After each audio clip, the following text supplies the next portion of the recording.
So, learning eBay is pretty simple.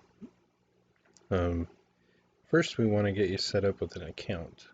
And since I can't really show you step-by-step setup of an account, I'm going to use some of eBay's tools and their walkthroughs to kind of help you get started on what you need to do to get an account if you don't already have one. And this account will be good for either buying or selling. Today we're going to focus on selling and what your options are there. First, this link up here will be in my notes below, so you can just click on it and go straight to it. Or when you open up your eBay account or eBay page, you can just sign up for an eBay account, which the link is right here, and I'm going to show you what that looks like. It'll bring you to this page, create an account. You'll just put in your first name, last name, email address, and password. You can also link accounts, either a Google, a Facebook, or an Apple. I strongly discourage doing that because you're going to be dealing with money, you're going to be dealing with your reputation on eBay, and the more items you have linked to your account, the better chance of being hacked. So my personal opinion is just there's no benefit to linking to these accounts. So I'd create your own account separately because you're going to be dealing with money, and this could very well end up being your livelihood. So if somebody were to hack into this and do Facebook or Apple or Google, and they would have access to your eBay account. So keep those things separate. Make sure you're not using the same passwords for your Google accounts, Facebook, and Apple as you are for your eBay. Keep those things separate. Very good idea. You also have the option of, if you're really into this, you already have a business set up and you're going to do this for your business, you can create a business account versus a personal account. This is personal account setup. It's real simple. You don't need as much information to get it going. You can start buying and selling just doing that. A business account, which I gotta say is what I have because I treat my eBay as a business. And you may not want to right away. It is something you can do down the road. You don't have to choose right now whether you're going to have a personal account or business account. You can just sign up with a personal account. But if you're going to create a business account, you click on the business account. It's going to ask you for your legal business name, legal email address for your business, and it's going to have to confirm some of that information. It'll have you link some stuff. We're going to go over that here, both sides of the personal and the business account. So let's jump back over here. So you sign up for an account, you get that going, you've registered, you've got your password set up, you've created an account. We talked about Facebook, Google. I'm not going to go over it because I don't think you should do it, but if you want to, the information is here, and I'll leave it up for just a minute so you can read through it. Again, I don't really think that you should use Google, Facebook, or Apple and link to it. It's just not, in my opinion, a secure idea. I can tell you that I actually have a degree in computer networking, and the more accounts you link to one another makes you more vulnerable. So I would just strongly just pass doing that. It's really not a benefit for you. Here we're going to talk just real quick about the business account. It's not hard to set up, and it'll help you with taxes if you're going to use your account as a business, which I do. It really is a benefit to have that all linked together because it'll send you a tax form at the end of the year saying what you sold on eBay and how you did. Just know that if you do a business account, if you do more than $20,000 in sales per year, eBay will automatically report that to the IRS. So you do have to file. Just keep that in mind. If you're doing it for personal, you'll have to check out your taxes on how much you can sell or make without reporting. It's not very much, so really do your due diligence. Because if you do work really hard on this and you build it up, you don't want something from the IRS to cause issues for you. So really look into that part of it on your own as far as business account goes. So that's basically it. You've opened up an account, you verified it through your email, you've registered, and you're ready to go to a certain extent. So we're just going to say you've got your eBay account going. You're good to go. You've got a username and a password. So one thing I want to say about the username is when you create a username, it's really important that it's catchy, that it's something you like, because that's one way that people are going to be able to search for you on eBay specifically is your username. I'm just going to show you real quick. My username, as you can see up here, is I know customers, all one word. It's catchy, it's easy to remember.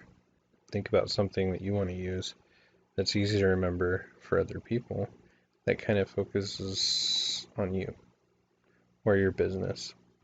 So the next thing you're going to need before we move on to setting up your account, after getting all the fine details, you just got to have a PayPal account. So we're just going to jump over to PayPal because they do it best. I'm going to put this link here in the link below my comments. This is going to show you how to set up your PayPal account. Adding a debit or credit, this is kind of important, so we're just going to watch this video real fast. PayPal, the faster, safer way to pay and get paid. How to link a credit or debit card to your PayPal account.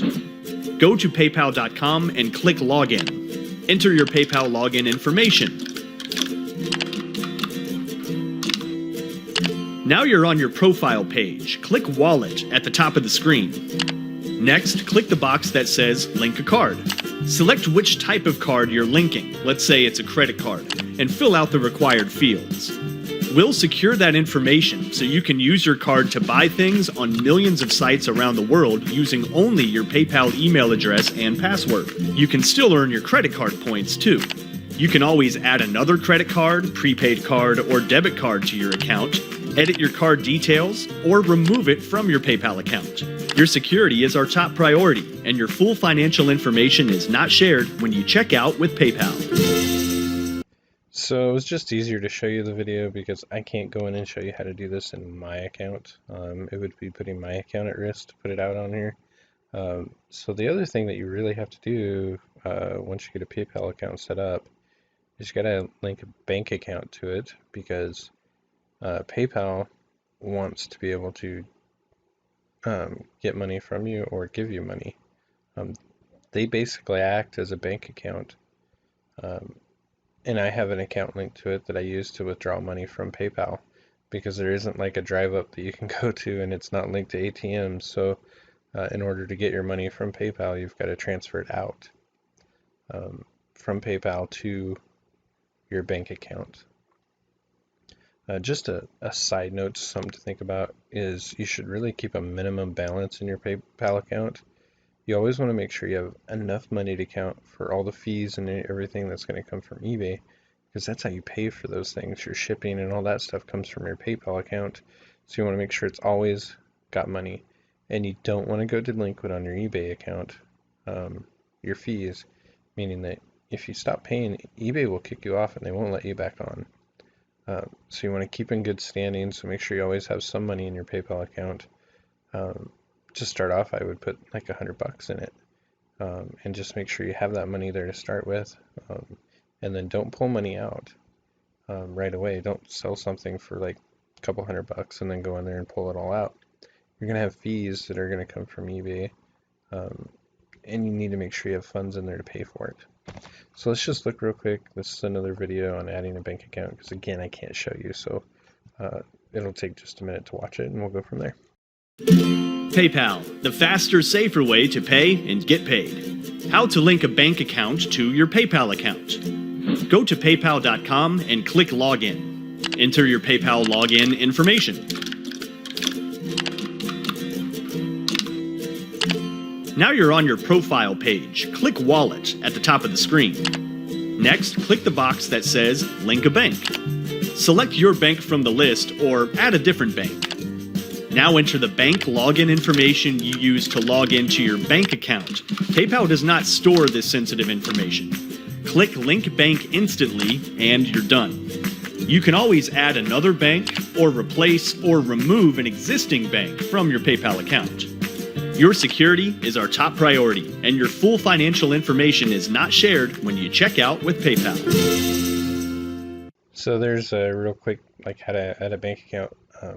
Now it's been a long time since I set up my PayPal account, but I remember that when I did originally, there were holds on my account for certain periods of time, and I know that that was for the benefit of making sure that I paid for what I owed eBay, and also that I had the money in my account in case I had to return an item, so they could pull the money out and give it back to that person. So you may have some holds. So eventually work past those where I have no holds on my account at all anymore, but I'm in good standing. It took a little while of sales for that to happen. Just keep this in really good standing. You need your PayPal account. And there are also some other features that you can use that eBay's coming up with in the future. But right now, I stick with PayPal. You really have to have it to be a seller. So now that we've talked about PayPal and eBay and had your account created, now you have a payment system set up. You have to do some verifications with that. Then you're going to go into account setups, which we're going to go to right now. Okay, so you're going to go up here to your link on the left and go down to account settings. And when you click on that, it's going to bring you to this page right here. This page is kind of your main setup page. We're just going to go through a few things that you need to be aware of. First, you need to get things set up. You've created an account, but you really don't have anything there. So business info, if you're running it as business info, I'm not going to go into that one because it shows some of my business information. But that's where you'd put in your business name, the email address that goes with it, a bunch of other important business stuff. So just look at that on your own.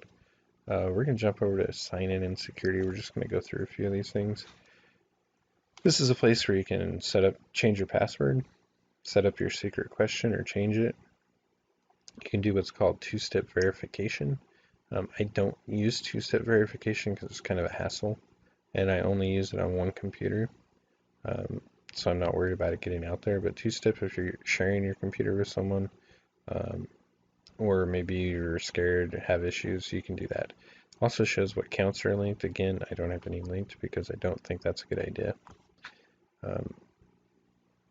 Under personal info, you can also change your address. You can register an address, an email, or a phone number. That's something that you have to have anyway, so you can put that information in there. You can set up your shipping address, items where you're going to have shipped to you, your ship from address, which is important, your return address in case it's different from your shipping address. Local pickups, I don't do local pickups. Most of my business is somewhere else in the country. Okay, we're just going to back up here. Sign in security, addresses, feedback. Feedback is just feedback that you need to deal with, and we'll show you that in another segment. So payment options. So your wallet, this is payment options for your account. This is a credit card that you use to purchase things. It's actually way outdated. I don't use credit card anymore on eBay. I use PayPal like 100% for all my payment options. So let's just scroll down the left side, communication preferences. Communication, notification delivery format. This is all stuff to deal with how you get notified about what's going on with your account, with things that you've sold or things that you've bought. Notification preferences, seller tools. I suggest you just go into each one of these as you go through and take a look at it.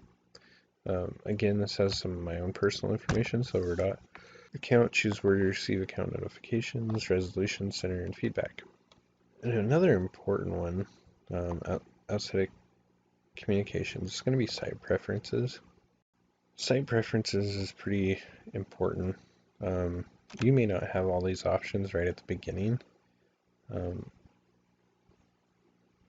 but But you want to be familiar with this stuff and spend some time just going through it and seeing what you like. I always have confirmation pages come up before I delete any of my products or unsold items, just to make sure I don't make a mistake when I'm doing that. Payment from buyers.